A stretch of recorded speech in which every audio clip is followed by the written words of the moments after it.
the use of the mask is only for advised for those who feel sick, who have symptoms such as fever, cough, and colds.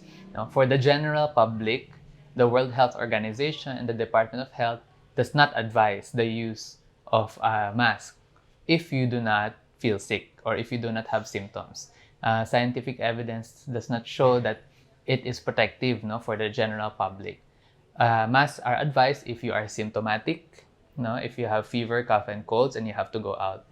For healthcare workers, and of course, for patients, no, so that they do not spread the virus to others. Many people have been asking whether they should use a mask, what kind of mask. So number one, there is no scientific data to support that a regular face mask will protect someone who is not sick.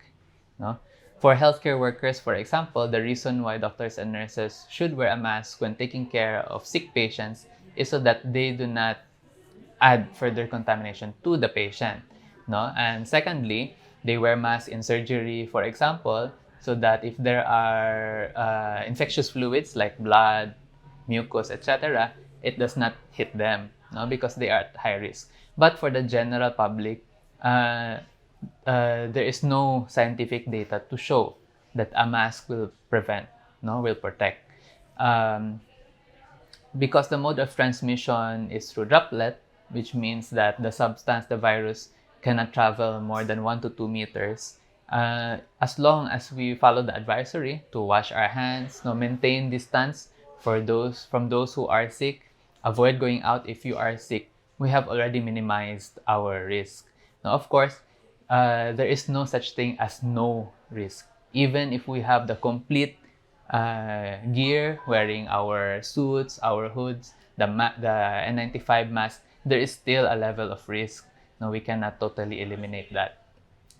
Secondly, wearing a mask gives people the false sense of security. No, that if you are already wearing a mask, you are safe. No, so again, even if you are wearing a mask, you are still at risk. If you wear a mask but don't wash your hands, don't maintain social distancing, no, don't follow the precautionary measures, have a poor immune system, you'll still be susceptible to not just to novel coronavirus but to other diseases as well. And so we are just following the scientific evidence to make our recommendations. Of course, each person is given the freedom to do. No, we cannot prevent people if they really insist on buying. But that is the recommendation, not just of the Department of Health, but also of the World Health Organization, that if people are healthy, then we do not recommend the use of masks at this time.